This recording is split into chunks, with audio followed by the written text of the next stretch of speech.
السلام علیکم ورحمۃ اللہ وبرکاتہ۔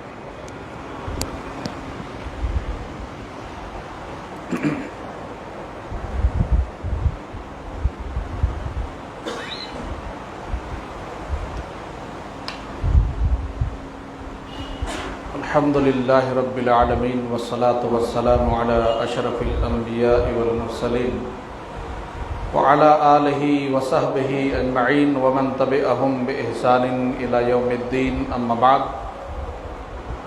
اعوذ باللہ من الشیطان الرجیم، بسم اللہ الرحمن الرحیم۔ كتب اللہ لأغلبن انا ورسلی ان اللہ قوی عزیز۔ وقال النبی صلی اللہ علیہ وسلم فی الحدیث عن ثوبان رضی اللہ تعالی عنہ قال قال رسول اللہ صلی اللہ علیہ وسلم یوشک الامم ان تداعى علیکم کما تداعى الاکلۃ الی قصعتها، فقال قائل ومن قلة نحن يومئذ قال بل انتم يومئذ كثير ولكنكم غثاء كغثاء السيل، وَلَيَنزِعَنَّ اللَّهُ مِن صُدُورِ عَدُوِّكُمُ الْمَهَابَةَ مِنكُمْ وَلَيَقْذِفَنَّ اللَّهُ فِي قُلُوبِكُمُ الْوَهْنَ، فقال قائل يا رسول الله وما الوهن، قال حب الدنيا وكراهية الموت، رواه ابو داود کتاب الملاحم۔ رب اشرح لي صدري ويسر لي امري واحلل عقدة من لساني يفقهوا قولي، رب زدني علما، آمین یا رب العالمین۔ معزز حضرات اور جمعیت کے ذمہ داران، عزیز بچوں، نوجوان ساتھیوں، تمام قسم کی تعریفیں اس رب ذوالجلال وحدہ لا شریک، خالق کائنات، مالک ارض و سما کے لیے لائق و زیبا ہیں، جو بیدہ الملک وہو علی کل شیء قدیر اور مربی انس و جاں ہیں، جنہوں نے ہماری اور آپ کی رشد و ہدایت کے لیے ہر زمانے میں، ہر دور میں یکے بعد دیگر انبیاء کرام اور رسولوں کا سلسلہ جاری رکھا۔ اللہ کے ان تمام جملہ انبیاء کرام علیہم الصلاۃ والسلام پر اللہ کے بے شمار درود و سلام نازل ہوں، خصوصاً اس ذات مبارکہ مقدسہ مطہرہ کے اوپر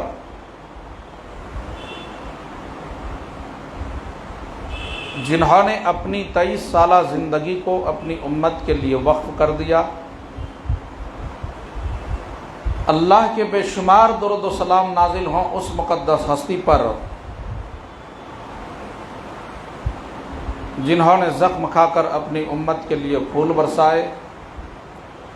اللہ کے بے شمار انگنت لاتعداد درود و سلام نازل ہوں اس مقدس ذات پر جنہوں نے قم فانذر کے بعد 20 سال سے زائد عرصہ تک چین اور سکون کی نیند نہ سوئے، یعنی پیارے حبیب جناب محمد الرسول اللہ صلی اللہ علیہ وسلم پر اللہ کے بے شمار درود و سلام نازل ہوں۔ محترم حضرات، خطبہ مسنونہ کے بعد اللہ کی مقدس کتاب قرآن مجید سورہ مجادلہ سے ایک چھوٹی سی آیت کریمہ پڑھی گئی ہیں اور سنن ابی داؤد کتاب الملاحم سے ایک حدیث پاک آپ کے سامنے پڑھی گئی ہیں۔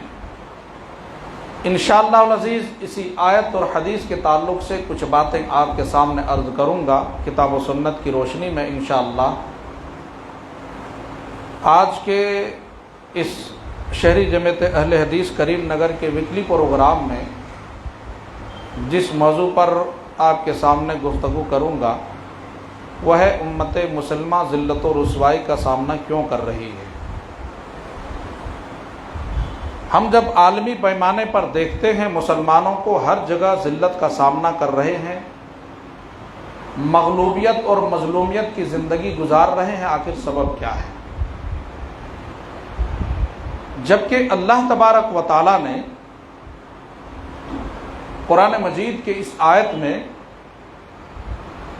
اتنی بڑی ضمانت دی ہے اور اتنی بڑی خوشخبری سنائی ہے امت مسلمہ کو، کتب اللہ لأغلبن انا ورسلی ان اللہ قوی عزیز۔ اللہ تعالیٰ نے ارشاد فرمایا کہ اللہ نے لوح محفوظ میں یہ لکھ دیا ہے کہ غلبہ اللہ کو حاصل ہوگا اور اس کے رسول جناب محمد رسول اللہ صلی اللہ علیہ وسلم کو حاصل ہوگا، اور جو بھی اللہ اور اس کے رسول کے ماننے والے مومنین ہیں، موحدین ہیں، ان کو بھی غلبہ حاصل ہوگا۔ جیسا کہ آپ صحابہ کی سیرت اگر آپ دیکھیں گے، خیر القرون کا مطالعہ کریں گے تو آپ دیکھیں گے خیر القرون کے جو بھی ہمارے اسلاف ہیں بڑی شان اور شوکت کی زندگی گزار رہے تھے، خوشحال زندگی گزار رہے تھے۔ اللہ نے جب اتنی بڑی بات اس آیت کے اندر کہی ہے کہ غلبہ اللہ کو حاصل ہوگا، اس کے رسول کو حاصل ہوگا، مومنین اور موحدین کو ہوگا، اتنی بڑی ضمانت کے بعد آج ہم جب عالمی پیمانے پر نظر دوڑاتے ہیں، معائنہ کرتے ہیں، تو ہم سب کے مشاہدے میں یہ بات آتی ہے کہ امت آج ذلت و رسوائی کا سامنا کر رہی ہے۔ سبب کیا ہے؟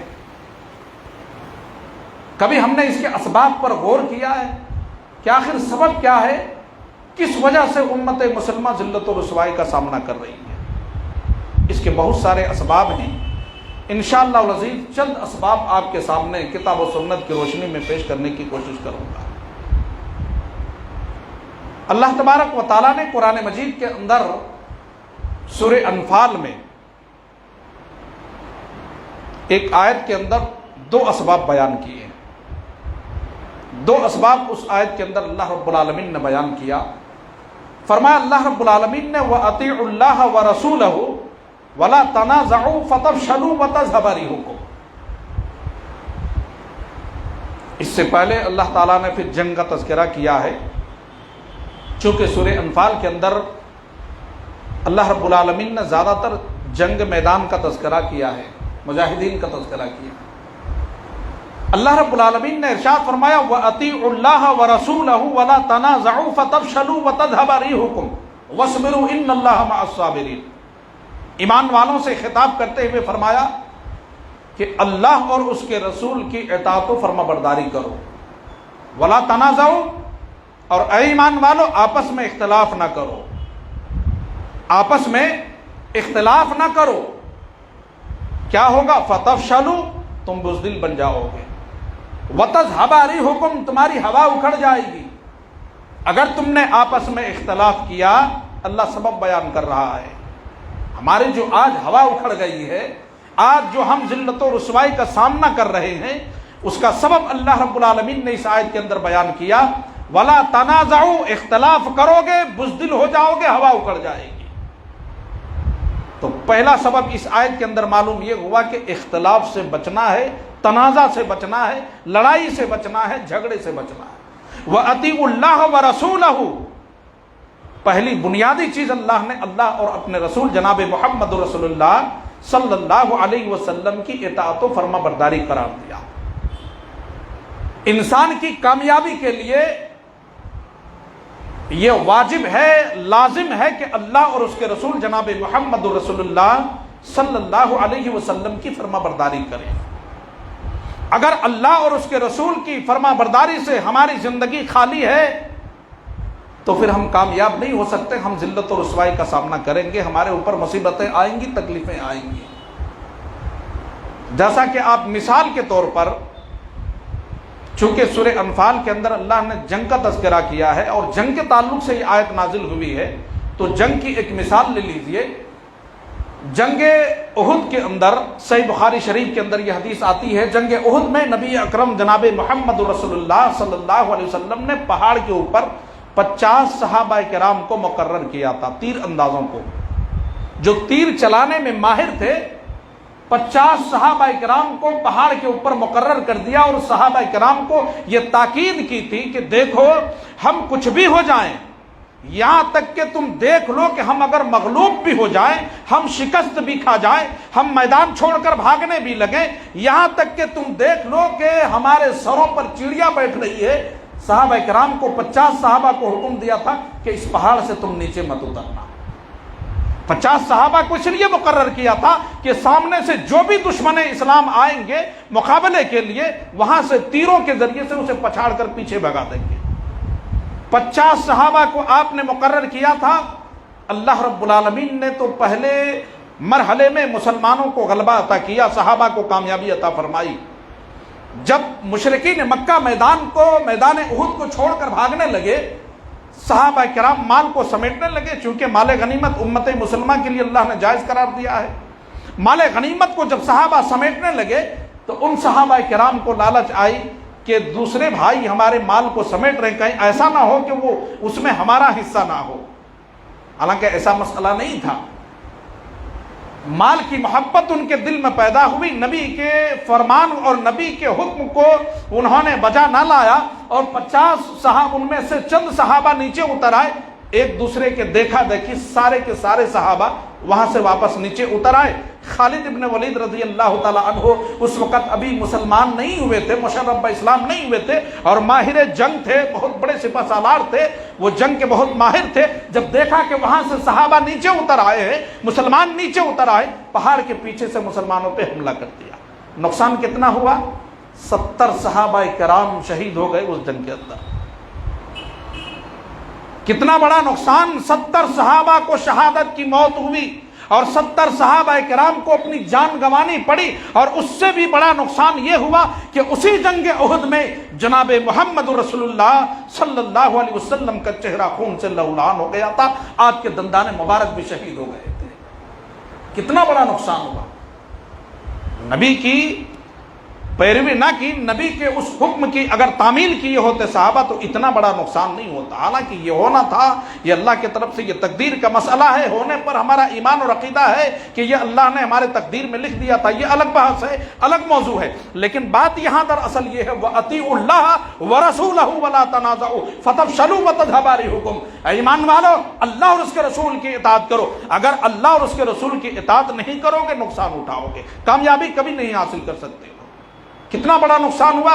70 صحابہ کرام نے اپنی جان گنوا دی، شہادت کی موت ہو گئی، اور نبی کریم جناب محمد رسول اللہ صلی اللہ علیہ وسلم کا چہرہ خون سے لہولہان ہو گیا تھا۔ اس کے باوجود بھی صحابہ آئے اور کہے، اللہ کے رسول، آپ کی قوم کے لوگوں نے، حضرت ابو ہریرہ رضی اللہ تعالیٰ عنہ اس حدیث کے راوی ہیں، مسلم شریف کی حدیث ہے، آپ کے چہرے کو لہولہان دیکھ کر صحابہ پریشان ہو گئے، بہت زیادہ پریشان ہو گئے، اور کہنے لگے، اللہ کے رسول، آپ کی قوم کے لوگوں نے آپ کے چہرے کو لہولہان کر دیا ہے۔ آپ اس کے صحابہ پریشان ہو گئے۔ نبی کائنات علیہ السلام نے اس موقع پر بھی اپنے قوم کے لوگوں کے حق میں دعائے خیر کرتے، اللہم اہدی قومی فإنہم لا یعلمون، اللہم اہدی قومی فإنہم لا یعلمون۔ اے اللہ، میری قوم کے لوگ نادان ہیں، جاہل ہیں، لا علم ہے، اللہ تو میری قوم کو ہدایت دے دے۔ اسے نہیں پتا کہ رسالت کی شان کیا ہے، نبوت کی عظمت کیا ہے، اسے نہیں معلوم نبوت کیا چیز ہے، رسالت کیا چیز ہے۔ اللہ، یہ جاہل قوم ہے، یہ نادان لوگ ہیں، اللہ میری قوم کو تو ہدایت دے دے۔ اسی موقع پر آپ صلی اللہ علیہ وسلم نے، اور ایک جنگ طائف کے موقع پر جب آپ نے کہا تھا وہ الگ بات ہے، لیکن جنگ احد کے موقع پر بھی مسلم شریف کی روایت ہے، اس موقع پر بھی آپ نے اپنی قوم کو یہ دعا دی تھی، اللہم اہدی قومی فإنہم لا یعلمون۔ اللہ، میری قوم کے لوگ نادان ہیں، انہیں تو سمجھ دے دے، انہیں تو ہدایت دے دے میری قوم کو۔ کتنا بڑا نقصان ہوا! معلوم یہ ہوا کہ نبی اکرم جناب محمد رسول اللہ صلی اللہ علیہ وسلم کی فرما برداری امت مسلمہ پر اگر کامیابی چاہیے تو لازم ہے، واجب ہے۔ نبی اکرم صلی اللہ علیہ وسلم کے ایک صحابی بیان کرتے ہیں، صحیح بخاری شریف کی روایت ہے، حضرت ابو سعید معلی رضی اللہ تعالی عنہ حدیث کے راوی ہیں، بیان فرماتے ہیں خود کہ میں نماز پڑھ رہا تھا مسجد میں نماز پڑھ رہا تھا، نبی کائنات علیہ السلام کا وہاں سے گزر ہوا، میں نماز کی حالت میں ہوں۔ حضرت ابو سعید معلی رضی اللہ تعالیٰ عنہ کہتے ہیں، میں نماز کی حالت میں ہوں اور نبی کا وہاں سے گزر ہوا، آپ صلی اللہ علیہ وسلم نے مجھے پکارا، آواز دی، مجھے بلایا آپ صلی اللہ علیہ وسلم نے، حالانکہ اس وقت میں نماز کی حالت میں، میں پریشان ہو گیا کہ اللہ کے رسول مجھے بلا رہے ہیں، نفل نماز تھی، اگر فرض نماز ہوتی، نبی کا وہاں سے گزرنا اور ایک صحابی کا تنہا نماز پڑھنا یہ اس بات پر دلالت کرتی ہے کہ وہ نفل نماز رہی ہوگی۔ کیوں؟ اگر فرض نماز ہوتی تو امامت کے مصلی پہ نبی کائنات کھڑے ہوتے اور آپ کی اقتداء میں صحابہ کرام کھڑے ہوتے۔ تنہا ایک صحابی کا نماز پڑھنا اور وہاں سے نبی کا گزرنا، اس کا مطلب یہ ہے کہ وہ فرض کا وقت نہیں تھا، کوئی نفل نماز رہی ہوگی ان کی۔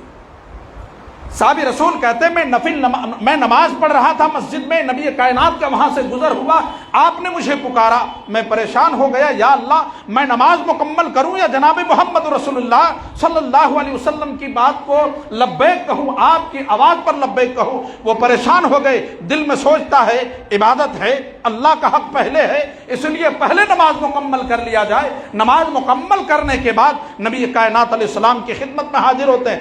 آقا آپ نے مجھے بلایا تھا، آپ نے مجھے پکارا تھا، اللہ کے رسول صلی اللہ علیہ وسلم میں نماز پڑھ رہا تھا۔ نبی کائنات نے فرمایا ما منعک ان تأتی، اے ابو سعید تجھے کس بات نے مجھے میرے پاس آنے سے روکا؟ میں نے جب تجھے آواز دی، میں نے جب تجھے پکارا، میں نے جب تجھے بلایا، ان تأتی ما منعک ان تأتی، تجھے کس بات نے روک دیا؟ تو کیوں نہیں آیا اس وقت جب میں نے تجھے بلایا تھا؟ تو وہ صحابی رسول کہتے ہیں اللہ کے رسول میں اس وقت نماز پڑھ رہا تھا جب آپ نے مجھے بلایا تھا، جب آپ نے مجھے آواز دی تھی، اس وقت میں نماز کی حالت میں تھا، نماز مکمل کیا اور نماز کی تکمیل کے بعد آپ کی خدمت میں بندہ حاضر ہے۔ کہیے کیا بات ہے؟ نبی کائنات علیہ السلام نے فرمایا الم یقل اللہ، اے ابو سعید معلا کیا تجھے نہیں معلوم، کیا اللہ نے یہ بات نہیں کہی ہے قرآن کے اندر یا ایھا الذین آمنوا استجیبوا للہ وللرسول، اے ایمان والو جب اللہ اور اس کے رسول تجھے بلائے کسی ایسی بات کی طرف، جب تجھے اللہ اور اس کے رسول بلائے تو تم فوراً چل کر آ جاؤ، اور جب اس سے تمہیں اللہ کے رسول کسی خیر کی طرف یا کسی تمہاری زندگی بخش کی باتوں کی طرف اگر نبی تجھے بلائے تو تم فوراً نبی کی خدمت میں حاضر ہو جاؤ۔ کیا اللہ نے قرآن مجید کے اندر یہ بات نہیں کہی ہے؟ کہاں یہ بات کہی ہے؟ یہ آیت قرآن مجید کی آیت اس بات پر دلالت کرتی ہے کہ جناب محمد رسول اللہ صلی اللہ علیہ وسلم کی سنت اور آپ کی پیروی، آپ کی اتباع، آپ کی حکم کی تعمیل ہر امت پر، امت کے ایک ایک فرد پر لازم ہے، واجب ہے۔ جبکہ نماز کی حالت میں ہے اس وقت بھی آپ صلی اللہ علیہ وسلم نے کہا کہ اس وقت بھی نماز چھوڑ کر تجھے آ جانا چاہیے تھا، کیونکہ اللہ تعالیٰ نے کہا ہے یا ایھا الذین آمنوا استجیبوا للہ وللرسول، جب اللہ اور اس کے رسول تجھے بلائیں تو تم فوراً آ جاؤ۔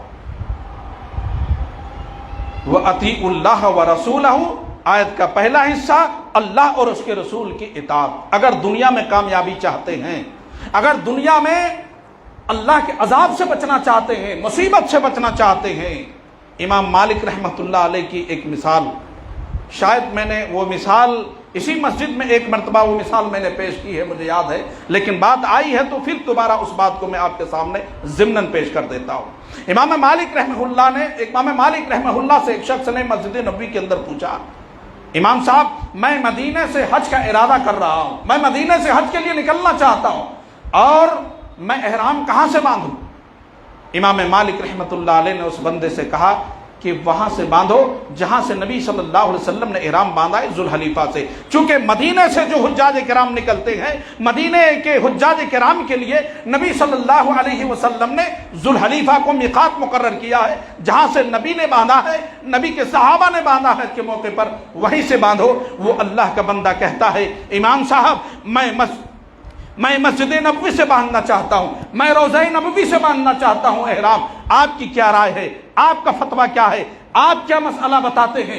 امام مالک رحمہ اللہ کا چہرہ غصے سے لال پیلا ہو گیا اور کہا اللہ کے بندے میں تیرے سامنے نبی کی سنت بتا رہا ہوں، میں تیرے سامنے نبی کی بات بتا رہا ہوں کہ نبی کی سنت یہ ہے کہ مدینہ سے نکلنے والے حجاج کرام ذوالحلیفہ سے احرام باندھے، نبی کے صحابہ نے وہاں سے باندھا ہے، نبی نے وہاں سے باندھا ہے۔ تم کہتے ہو میں مسجد نبوی سے باندھوں، تم کہتے ہو میں روضہ نبوی سے باندھوں، نبی کی قبر مبارک کے پاس سے میں احرام باندھ کر حج کے لیے نکلوں اور پھر نبی کی سنت کی مخالفت میں تم مجھ سے میری رائے پوچھتے ہو، میرا فتویٰ پوچھتے ہو۔ سن میری رائے یہ ہے فَلْيَحْذَرِ الَّذِينَ يُخَالِفُونَ عَنْ أَمْرِهِ أَن تُصِيبَهُمْ أَن فِتْنَةٌ يُصِيبَهُمْ عَذَابٌ أَلِيمٌ۔ میری رائے یہ ہے، سورہ نور میں اللہ تعالیٰ نے فرمایا کہ ان لوگوں کو ڈرنا چاہیے اس بات سے جو اللہ اور اس کے رسول کے حکم کی مخالفت کرتے ہیں، نبی کی سنت کی مخالفت کرتے ہیں، انہیں اس بات سے ڈرنا چاہیے کہ کہیں وہ کسی بڑے فتنے میں مبتلا ہو جائیں، یا کسی بڑے عذاب میں اللہ رب العالمین، یا کسی بڑی مصیبت میں اسے مبتلا کر دیں، یا کسی دردناک عذاب میں اللہ رب العالمین اسے مبتلا کر دیں۔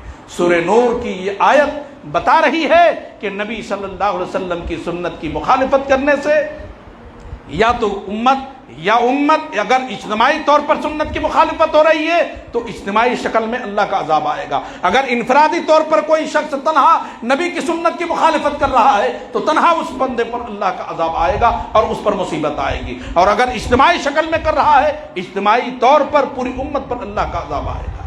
یہ آیت بتا رہی ہے یا تو کسی مصیبت میں مبتلا ہوگی امت، یا پھر کسی فتنے میں مبتلا ہو جائے گی، یا پھر اللہ رب العالمین کا کوئی عذاب آ جائے گا۔ تو پہلا حصہ اس آیت کے اندر اللہ رب العالمین نے کہا کہ لوگوں اگر کامیابی چاہتے ہو، دنیا میں اللہ کی رحمتیں چاہتے ہو، وَأَطِيعُوا اللَّهَ وَرَسُولَهُ، پہلے اللہ اور اس کے رسول کی اطاعت کرو، اور پھر دوسرے حصے میں اللہ نے فرمایا وَلَا تَنَازَعُوا فَتَفْشَلُوا وَتَذْهَبَ رِيحُكُمْ، دیکھو خبردار آپس میں اختلاف نہ کرنا۔ یہ آیت بتا رہی ہے کہ آپس میں اتحاد اور اتفاق رکھنے سے امت کو کامیابی ہے، اختلاف کرنے سے، لڑائی کرنے سے امت کو نقصان ہے۔ وَلَا تَنَازَعُوا فَتَفْشَلُوا وَتَذْهَبَ رِيحُكُمْ، تنازع مت پیدا کرو، اختلاف مت پیدا کرو، لڑائی جھگڑے مت پیدا کرو، زمین میں فساد مت برپا کرو، ورنہ کیا ہوگا؟ فَتَفْشَلُوا، تم بزدل بن جاؤ گے۔ جب اختلاف ہو جائے گا تنہا پڑ جاؤ گے، جماعت سے ہٹ جاؤ گے، تنہا پڑ جاؤ گے، اور جب تنہا تم پر کوئی حملہ کرے گا تو تمہیں ڈر اور خوف تمہارے دل کے اندر پیدا ہوگا، بزدلی آئے گی، اور جب پورے اتحاد کے ساتھ ایک جمعیت ہوگی، ایک جماعت ہوگا تو ایک ہمت ہوگی کہ ہمارے ساتھ اتنے لوگ ہیں، ہمارے ساتھ اتنے بھائی ہیں، ہمت ہوتی ہے اس کے اندر۔ یہی وجہ ہے اللہ تعالیٰ نے کہا جنگ کے تعلق سے، اللہ نے کہا وَلَا تَنَازَعُوا فَتَفْشَلُوا وَتَذْهَبَ رِيحُكُمْ، تم بزدل ہو جاؤ گے اگر اختلاف پیدا کرو گے، اور پھر اختلاف کی صورت میں وَتَذْهَبَ رِيحُكُمْ، تمہاری ہوا بھی اکھڑ جائے گی، تمہاری ہوا اکھڑ جائے گی، کامیابی نہیں حاصل کر سکتے ہو۔ تو دو چیزیں اس آیت کے اندر اللہ رب العالمین نے دو پہلو بیان کیا، ایک اللہ اور اس کے رسول کی اطاعت، اور دوسرا اتحاد اور اتفاق۔ اتحاد اسی لیے کسی شاعر نے کہا تھا کہ متحد ہو تو بدل ڈالو زمانے کا نظام، متحد ہو تو بدل ڈالو زمانے کا نظام، منتشر ہو تو مرو شور مچاتے کیوں ہو۔ کسی شاعر نے کہا تھا کہ منتشر ہو تو مرو شور مچاتے کیوں ہو۔ تو کامیابی کے لیے، رسوائی اور ذلت سے بچنے کے لیے، عذاب الہی سے بچنے کے لیے امت کے لیے لازم اور ضروری ہے کہ آپس میں اتحاد پیدا کرے، اختلاف کو چھوڑ دے، انتشار کو چھوڑ دے، اتحاد کو اور اتفاق کا دامن پکڑے اور متفق ہو جائے، متحد ہو جائے۔ یہ دو چیزیں ہیں۔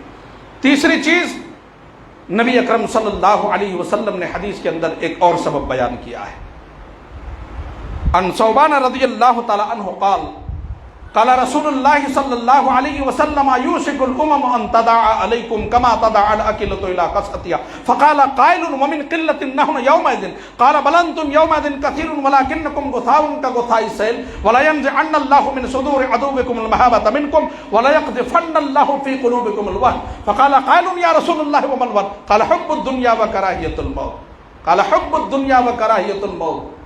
حضرت ثوبان رضی اللہ تعالی عنہ حدیث کے راوی بیان فرماتے ہیں کہ نبی صلی اللہ علیہ وسلم نے ارشاد فرمایا کہ یوشک الامم ان تداعى علیکم کما تداعى الاکلۃ الى قصعتها، امت مسلمہ سے خطاب کرتے ہوئے آپ نے فرمایا کہ میری امت کے لوگوں، ایک دور تمہارے اوپر ایسا بھی آئے گا، تم ایک ایسے دور سے بھی گزرنے والے ہو، ایک زمانہ ایسا آنے والا ہے کہ کافر امتیں تمہارے اوپر ٹوٹ پڑیں گی، کافر امتیں تمہارے اوپر ٹوٹ پڑیں گی ویسے جیسے بھوکا انسان دسترخوان پہ ٹوٹ پڑتا ہے۔ آج ہم اسی دور سے گزر رہے ہیں۔ آج ہر چہر جانب پوری دنیا کے اندر اپنی نگاہ دوڑاؤ مسلمانوں، پوری دنیا کے اندر اپنے نظریں دوڑاؤ، ہر چہر جانب جہاں تک نظریں جائیں گی آپ کو یہی ملے گا کہ ہر چہر جانب سے امت مسلمہ پر کافر امتیں ٹوٹ پڑ رہی ہیں، انہیں برباد کرنے کے لیے مارنے کے لیے، رسوا کرنے کے لیے، کبھی اسلام کو بدنام کرنے کے لیے، کبھی مسلمانوں کا نام خراب کرنے کے لیے، کبھی اسے ختم کرنے کے لیے، کبھی اسلام کا چہرہ مسخ کرنے کے لیے ہر چہار جانب سے دشمنان اسلام پڑے ہوئے ہیں۔ نبی کائنات نے اسی بات کی طرف اشارہ کرتے ہوئے پیشن گوئی فرمائی، یوشک الامم ان تدعى علیکم کما تدعى الاکلۃ الى قصعتها فقال قائل ومن قلۃ نحن یومئذ قال بل انتم یومئذ کثیر ولکنکم غثاء کغثاء السیل۔ نبی کائنات نے فرمایا امت کے لوگوں، ایک ایسے دور سے تم گزرنے والے ہو، ایک ایسا زمانہ تمہارے اوپر آنے والا ہے کہ کافر امتیں تمہارے اوپر ٹوٹ پڑیں گی جیسے بھوکا انسان دسترخوان پہ ٹوٹ پڑتا ہے یا بھوکا بھیڑیا بکریوں کے ریور پہ ٹوٹ پڑتا ہے۔ نبی کائنات علیہ السلام جب بیان کر رہے تھے، صحابہ کرام کا جمگٹھا ہے، نبی کائنات سے سوال کرتے ہیں صحابہ کرام رضوان اللہ علیہم اجمعین، اللہ کے رسول ومن قلۃ نحن یومئذ فقال قائل یا رسول اللہ ومن قلۃ نحن یومئذ، اللہ کے رسول جس دور کی آپ بات کر رہے ہیں، جس زمانے کی آپ بات کر رہے ہیں کہ کافر امتیں ہمارے اوپر ٹوٹ پڑیں گی، آقا کیا اس وقت ومن قلۃ نحن یومئذ، کیا اس وقت ہماری تعداد کم ہوگی؟ کیا ہم کم تعداد میں ہوں گے؟ بہت تھوڑی تعداد میں ہوں گے؟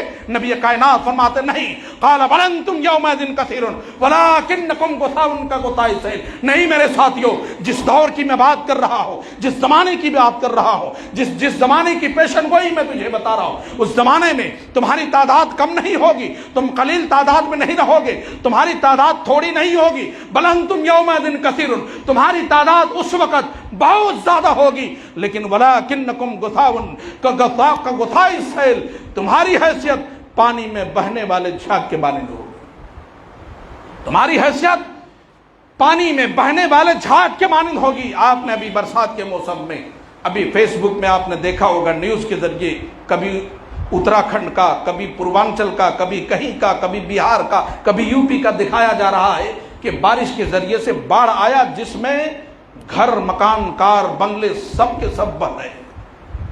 پانی جدھر چاہ رہا ہے اس کا رخ موڑ دے رہا ہے، پانی جدھر چاہ رہا ہے لکڑی کی طرح اس کا رخ موڑ دے رہا ہے۔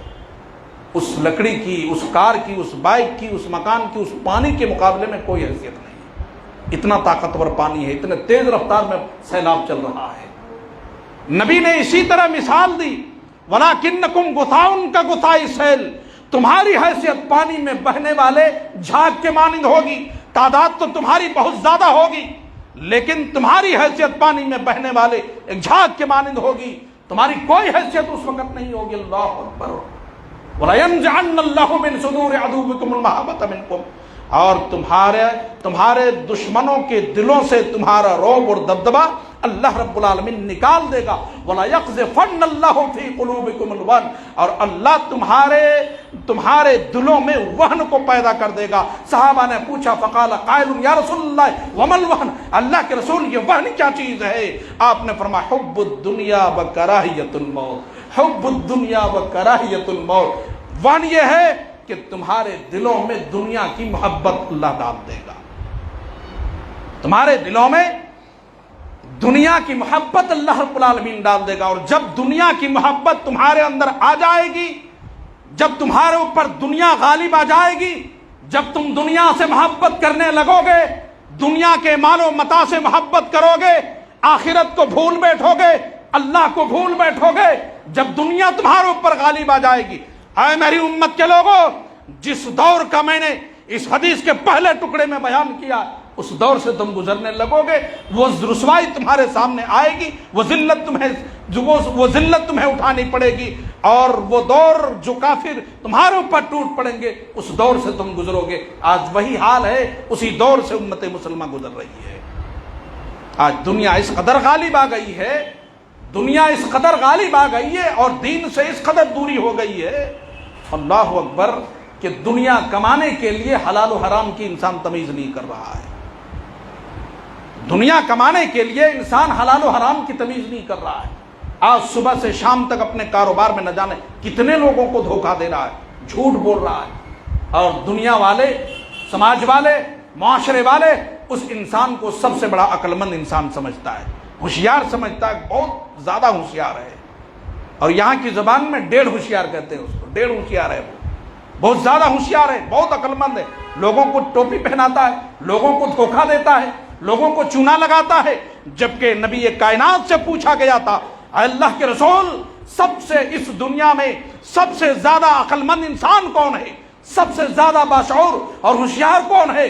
تو نبی کائنات علیہ السلام نے کہا تھا کہ اس روئے زمین پر اگر کوئی سب سے بڑا عقل مند انسان ہے، سب سے زیادہ ہوشیار ہے، تو وہ انسان ہے جو اپنے موت کے بعد آنے والے مراحل اور آنے والے منزلوں کی تیاری کرتا ہے، نیکیاں کماتا ہے، ذکر و اذکار کرتا ہے، جو آخرت کی تیاری کرتا ہے، عالم برزخ کی تیاری کرتا ہے، یعنی موت کے بعد آنے والے جتنے بھی مراحل ہیں، جتنے بھی منازل ہیں، ان تمام منازل کی وہ تیاری کرتا ہے۔ اولئک الاقیاس، آپ نے فرمایا یہ سب سے بڑا عقل مند انسان ہے جو موت کے بعد آنے والے مراحلوں کی تیاری کرتا ہے۔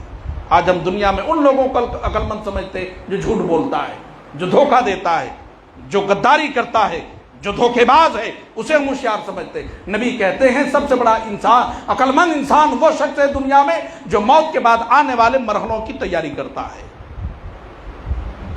یہ دنیا کی محبت ہے۔ جب دنیا غالب آ جاتی انسان کو سمجھ میں نہیں آتا کہ ہم کیا کریں، دنیا کمانے کے لیے کیا نہ کریں۔ نبی صلی اللہ علیہ وسلم نے فرمایا حب الدنیا و کراہیت الموت، جب دنیا غالب آ جائے گی اور موت سے گھبراؤ گے، موت سے تمہیں ڈر لگے گا، تو سمجھ جاؤ کہ تمہاری شامت آ جائے گی، کافر امتیں تمہارے اوپر ٹوٹ پڑیں گی، کافر امتیں تمہارے اوپر ٹوٹ پڑیں گی۔ آج ہر انسان موت سے ڈرتا ہے، لیکن یاد رکھیے جو پکا مومن ہوتا ہے، جو سچے مومن ہوتے ہیں، موت سے کبھی نہیں گھبراتے۔ جو نیک ہوتا ہے اسے اپنے رب سے ملنے کی بڑی خواہش ہوتی ہے، کیونکہ موت ہی ایک دیوار ہے جو مومن کو اور اسے رب سے ملنے کے لیے آڑ بنا ہوا ہے۔ موت آئے گی، مومن ڈائریکٹ اپنے رب سے ملاقات کرتا ہے، اس لیے مومن کبھی موت سے نہیں ڈرتے، موت سے نہیں گھبراتے۔ جنگ موتا کا واقعہ ہے، نبی صلی اللہ علیہ وسلم علامہ صفی الرحمن مبارک پوری رحمہ اللہ الرحیق المختوم کے اندر لکھتے ہیں کہ جب آپ صلی اللہ علیہ وسلم نے جنگ موتا کے لیے 3000 لشکر جرار کو آپ نے تیار کیا اور مدینے سے باہر سنیت الوداع تک آپ صلی اللہ علیہ وسلم صحابہ کرام کو نصیحت کرتے ہوئے، سمجھاتے ہوئے، آپ نے اس کے درمیان اس دوران وہاں تک جاتے ہوئے بہت ساری نصیحتیں آپ صلی اللہ علیہ وسلم نے فرمائی تھیں کہ دیکھنا راستے میں جو درخت ہوں گے، جھاڑ ہوں گے، اسے مت اکھاڑنا، عورتوں پر حملہ مت کرنا، معصوم بچوں پر حملہ مت کرنا، گرجا گھروں پر بیٹھے ہوئے پادریوں پر حملہ مت کرنا۔ یہ ساری نصیحتیں آپ صلی اللہ علیہ وسلم کرتے ہوئے سنیت الوداع تک گئے، اور جب وہاں سے آپ پیدل جا رہے تھے، سپہ سالاروں کو سواری پر سوار کیے ہوئے تھے اور آپ پیدل چل رہے تھے نصیحت کرتے ہوئے۔ آپ صلی اللہ علیہ وسلم سنیت الوداع سے جب واپس آ رہے تھے تو حضرت عبداللہ بن رواحہ رضی اللہ تعالیٰ عنہ جو تیسرے سپہ سالار تھے، اس جنگ کے اندر آپ نے 3 سپہ سالار کو مقرر کیا تھا، حضرت جعفر طیار رضی اللہ تعالیٰ عنہ کو، حضرت زید بن حارثہ رضی اللہ تعالیٰ عنہ کو، اور حضرت عبداللہ بن رواحہ رضی اللہ تعالیٰ عنہ کو۔ حضرت عبداللہ بن رواحہ رضی اللہ تعالیٰ عنہ جب نبی صلی اللہ علیہ وسلم سنیت الوداع سے واپس مدینے کی طرف پلٹ رہے تھے تو حضرت عبداللہ بن رواحہ رضی اللہ تعالیٰ عنہ زار و کتار رونے لگے، زار و کتار رونے لگے۔ صحابہ نے پوچھا کیوں رونا آیا ہے؟ کیا مدینے کی جدائی نے تجھے رلایا ہے؟ کیا بیوی بچوں کی محبت نے تجھے رلایا ہے؟ یا تم اس لیے رو رہے ہو کہ نبی سے الگ ہو رہے ہو؟ یا تجھے اس لیے رونا آیا ہے کہ موت تیرے سامنے نظر آ رہی ہے، موت کے ڈر سے رو رہے ہو؟ حضرت عبداللہ بن رواحہ رضی اللہ تعالیٰ عنہ کہتے ہیں اے میرے بھائیوں، میرے ساتھیوں، رب ذوالجلال کی قسم ہے، نہ مجھے مدینے کی جدائی نے رلایا ہے، نہ بیوی بچوں کی محبت میں مجھے رونا آیا ہے، نہ نبی کی جدائی میں رو رہا ہوں، مجھے رلایا اس لیے مجھے رونا اس لیے آیا ہے، سورہ مریم کی مجھے آیت یاد آ گئی ہے۔ اللہ رب العالمین نے سورہ مریم کے اندر ارشاد فرمایا ہے کہ تم میں کا ہر شخص جہنم پر وارد ہوگا، یعنی اس آیت کا مطلب یہ ہے کہ جب پل صراط جہنم کی پیٹھ پر بچھائی جائے گی تو اس پل صراط سے انبیاء کو بھی گزرنا ہے، اولیاء کو بھی گزرنا ہے، صلحاء کو بھی گزرنا ہے، صدیقین کو بھی گزرنا ہے، شہداء کو بھی گزرنا ہے، عوام کو بھی گزرنا ہے، خاص کو بھی گزرنا ہے، سارے انسان کو اس پل صراط سے گزرنا ہوگا۔ اللہ نے سورہ مریم کے اندر کہا، اللہ رب العالمین نے سورہ مریم کے اندر ارشاد فرمایا، اور اللہ نے یہ کہا کہ یہ تیرے رب کا حتمی فیصلہ ہے کہ اس پل صراط سے تم میں سے ہر شخص کو گزرنا ہے۔ عبداللہ بن رواحہ کہتے ہیں مجھے وہی آیت یاد آ گئی ہے کہ اللہ جو پل صراط پر میرا گزر ہوگا، جب تو پل صراط کو جہنم کی پیٹھ پر بچھائے گا، اس وقت جب میرا گزر پل صراط سے ہوگا، نہ جانے میں پل صراط کو پار کر پاؤں گا یا لڑھک کر جہنم میں گر جاؤں گا۔ مجھے رب کی اسی آیت نے رلایا ہے، میں آخرت کو یاد کر کے، پل صراط کے گزرنے کو یاد کر کے میں رو رہا ہوں۔ میں موت کے ڈر سے نہیں رو رہا، میں بیوی بچوں کی محبت میں نہیں رو رہا، میں مدینے کی جدائی میں نہیں رو رہا، اس کے غم میں مجھے رونا نہیں آیا ہے، مجھے آخرت یاد آ گئی ہے۔ پل صراط کے گزرنے سے مجھے ڈر اور خوف پیدا ہو گیا ہے اور اس نے مجھے رلایا ہے، میں اس لیے نہیں ڈر رہا ہوں۔ یہ واقعہ بتا رہی ہے، یہ واقعہ بتا رہا ہے، یہ واقعہ ہمارے لیے عبرت اور نصیحت ہے کہ مومن موت سے نہیں ڈرتے، موت سے نہیں گھبراتے۔ نبی نے فرمایا حب الدنیا و کراہیت الموت، جب موت سے گھبراؤ گے اور دنیا تمہارے اوپر غالب آ جائے گی تو جس دور کا میں نے تمہارے سامنے حدیث کے پہلے ٹکڑے میں بیان کیا ہے، امت اس دور سے گزرے گی اور وہ ذلت و رسوائی کا سامنا امت کو کرنا پڑے گا۔ یہ دوسرا سبب معلوم ہوا۔ تیسرا سبب کتاب و سنت سے دوری اختیار کرنا۔ تیسرا سبب کتاب و سنت سے دوری اختیار کرنا امت مسلمہ پر ذلت و رسوائی کے اسباب ہیں۔ کتاب و سنت سے دوری اختیار کر لیے، اللہ رب العالمین کا عذاب آئے گا۔ اب اس عذاب کا شکل کچھ بھی ہو سکتا ہے، ظالم حکمرانوں کے ذریعے سے ہو سکتا ہے، یا کاروبار میں نقصان کر کے، اولاد کو نقصان پہنچا کر، فصلوں کو نقصان پہنچا کر، آسمان سے بارش روک کر۔ اب اس عذاب کی شکل کیا ہوگی اللہ کو معلوم ہے، لیکن امت مصیبت میں پڑ جائے گی۔ عن زیاد بن لبید رضی اللہ تعالیٰ عنہ قال ذکر النبی صلی اللہ علیہ وسلم شیئا فقال ذاک عند اوان ذهاب العلم فقلت وكيف يذهب العلم نحن نقرأ القرآن ونقرئه ابناءنا ويقرئه ابناؤنا ابناءهم الى يوم القيامة قال ثقلتك امك زياد ان كنت اليهود والنصارى يقرؤون التوراة والانجيل رواه ابن ماجہ کتاب الفتن۔ حضرت زیاد بن لبید رضی اللہ تعالیٰ عنہ حدیث کے راوی بیان فرماتے ہیں کہ نبی صلی اللہ علیہ وسلم کے سامنے ذکر النبی صلی اللہ علیہ وسلم شیئا، نبی کے سامنے صحابہ نے کسی عذاب کا تذکرہ کیا یا کسی فتنے کا تذکرہ کیا یا کسی مصیبت کا جو امت پر آنے والی ہے، جو فتنہ امت پر برپا ہونے والا ہے یا جو مصیبت امت پر آنے والی ہے، اسی مصیبت یا اسی فتنے کا یا اسی عذاب کا نبی کے سامنے صحابہ کرام نے ذکر کیا تو نبی صلی اللہ علیہ وسلم نے فرمایا فقال ذاک عند اوان ذهاب العلم، اے میری امت کے لوگوں، میرے صحابیوں، جس عذاب کا تم نے ابھی میرے سامنے ذکر کیا ہے، جس مصیبت کا تم نے ابھی میرے سامنے ذکر کیا ہے، جس فتنے کا تم نے ابھی میرے سامنے تذکرہ کیا ہے، یہ فتنہ امت پر اس وقت نہیں آنے والا، یہ مصیبت امت پر اس وقت نہیں آنے والی ہے۔ فقال ذاک عند اوان ذهاب العلم، یہ فتنہ اس وقت امت پر آئے گا، یہ عذاب اس وقت آئے گا، یہ مصیبت اس وقت امت پر آئے گی، اس عذاب میں اس وقت امت مبتلا ہوگی جب دنیا سے علم کو اٹھا لیا جائے گا۔ صحابہ پریشان ہو گئے، علم کیسے اٹھا لیا جائے گا؟ فقلت وكيف يذهب العلم نحن نقرأ القرآن ونقرئه ابناءنا ويقرئه ابناؤنا ابناءهم الى يوم القيامة۔ اللہ کے رسول وكيف يذهب العلم، علم کیسے اٹھا لیا جائے گا؟ جبکہ قرآن ہم پڑھتے ہیں، نحن نقرأ القرآن، قرآن ہم پڑھتے ہیں، ونقرئه ابناءنا، اور ہم اپنی اولاد کو قرآن پڑھاتے ہیں، ويقرئه ابناؤنا ابناءهم الى يوم القيامة، اور ہماری اولادیں اپنی اولاد کو قرآن پڑھائیں گی اور ان کی اولادیں اپنی اولاد کو قرآن پڑھائیں گی، یہاں تک کہ الى يوم القيامة یہ قرآن پڑھنے اور پڑھانے کا سلسلہ قیامت تک چلتا رہے گا۔ آپ کہتے ہیں فقال ذاک عند اوان ذهاب العلم، یہ جب دنیا سے علم کو اٹھا لیا جائے گا اس وقت امت پر یہ عذاب آئے گا، امت اس وقت اس ذلت میں مبتلا ہوگی۔ اللہ کے رسول دل میں دنیا سے کیسے اٹھا لیا جائے گا جبکہ قرآن ہم پڑھتے ہیں، ہم اپنی اولاد کو پڑھاتے ہیں، ہماری اولاد اپنی اولاد کو پڑھائیں گی، اور یہ علم یہاں تک کہ قرآن پڑھنے پڑھانے کا سلسلہ قیامت تک چلتا رہے گا، علم کیسے اٹھا لیا جائے گا؟ نبی کائنات علیہ السلام فرماتے ہیں قال ثقلتك امك زياد ان كنت اراك من افقه رجل بالمدينه اوليس هذه اليهود والنصارى۔ آپ نے فرمایا زیاد تیری ماں تجھے گم پائے، اے زیاد تیری ماں تجھے گم پائے، ان کنت لأراک من افقہ رجل بالمدینۃ اولیس ھذہ الیہود والنصارى، اے زیاد میں تجھے مدینہ کے عقل مند لوگوں میں شمار کرتا تھا، میں سمجھتا تھا کہ تو بڑا عقل مند انسان ہے، تو بہت ہوشیار آدمی ہے، لیکن زیاد تیری ماں تجھے گم پائے، اولیس ھذہ الیہود والنصارى، کیا تم نے یہودیوں کو نہیں دیکھا مدینہ کے اندر، نصرانیوں کو نہیں دیکھا؟ یقرؤون التوراۃ والانجیل، وہ تورات بھی پڑھتا ہے انجیل بھی پڑھتا ہے، لیکن لا یعملون بشیء مما فیہما، نہ وہ تورات پہ عمل کرتا ہے نہ انجیل پہ عمل کرتا ہے۔ کیا تم نے یہود و نصارہ کو نہیں دیکھا؟ وہ تورات پڑھ رہا ہے، انجیل پڑھ رہا ہے، لیکن اس پر عمل نہیں ہے۔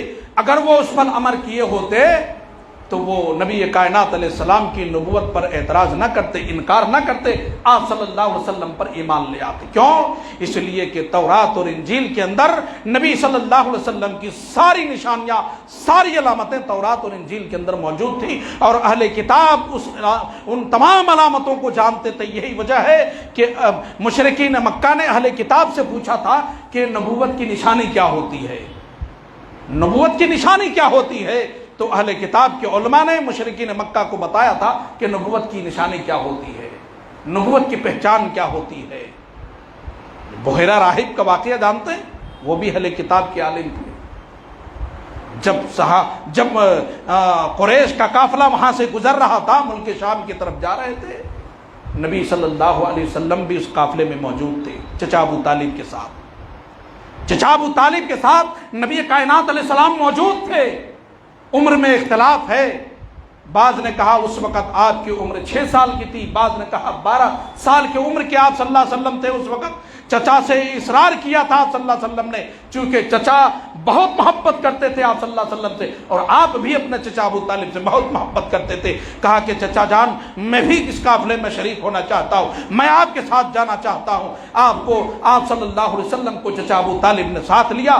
جب بحیرہ راہب کے سامنے سے، پہاڑ کی وادیوں سے جب قریش کا قافلہ گزر رہا تھا، اللہ کی قسم بحیرہ راہب کہتا ہے میں نے دیکھا کہ آپ جدھر جدھر جا رہے تھے آپ کو سایہ کیا جا رہا تھا، آپ کو دھوپ لگنے نہیں دیا جا رہا تھا، آپ جدھر جا رہے تھے پیڑ پودے جھک کے آپ کو سلام کر رہے تھے۔ یہ نبوت کی نشانی وہ جانتے تھے کہ یہ نبوت کی علامت ہے، یہ نبوت کی نشانی ہے، یہ نبوت کی نشانی ہے۔ تو بحیرہ راہب نے قافلے والوں کو بلایا اور کہا کہ اس کا والد کون ہے، کیونکہ وہ یہ بھی جانتے تھے کہ جو آخری نبی ہوں گے ان کا والد ان کے پیدائش سے پہلے انتقال کر جائیں گے۔ کہا ان کے والد نہیں، چچا ہیں، چچا ابو طالب ہیں، ان کی کفالت میں ابھی یہ بچہ اور ان کے ساتھ یہ آئے ہوئے ہیں۔ ابو طالب سے کہا کہ ابو طالب اپنے اس بھتیجے کو ملک شام نہ لے جاؤ، ورنہ اہل کتاب ان کو اگر دیکھ لیں گے تو اسے نقصان پہنچائیں گے، ان کو یہیں سے واپس کر دو، واپس انہیں مکہ لے جاؤ، ان کو ملک شام لے کر نہ جاؤ، اس لیے کہ جو میں نے نشانیاں دیکھی ہیں، جو علامتیں میں نے دیکھی ہیں ان کے اندر، وہ نبوت کی نشانی ہے، یہ آخری نبی ہونے والا ہے، یہ پیغمبر ہونے والا ہے، یہ امت کا جو ہے پیغمبر ہونے والا ہے، اس کو آپ ملک شام نہ لے جائیں، واپس لے جائیں۔ وہاں سے آپ صلی اللہ علیہ وسلم کو چچا ابو طالب واپس بھیج دیتے ہیں مکہ، واپس مکہ بھیج دیتے ہیں۔ بات دراصل کہنے کی یہ ہے، یقرؤون التوراۃ والانجیل، وہ تورات بھی پڑھتا ہے انجیل بھی پڑھتا ہے، لیکن لا یعملون بشیء مما فیہما، وہ اس پر عمل نہیں کرتا ہے جو کچھ اس میں ہے۔ اگر عمل کیا ہوتا تو نبی صلی اللہ علیہ وسلم کی ساری علامتیں اہل کتاب جانتے تھے، پہچانتے تھے، وہ ایمان لے آتے۔ بے نہیں یہی حال امت مسلمہ کا ہونے والا ہے۔ نبی کائنات کہتے ہیں کہ اے زیاد، جس طرح یہود و نصارہ تورات و انجیل تو پڑھتا ہے، میری امت کے لوگ بھی قرآن پڑھیں گے، اپنی اولاد کو پڑھائیں گے، ان کی اولادیں اپنی اولاد کو پڑھائیں گی۔ یہ پڑھنے پڑھانے کا سلسلہ ٹھیک ہے، چلتا رہے گا، لیکن جس طرح اہل کتاب، نصارہ، یہودی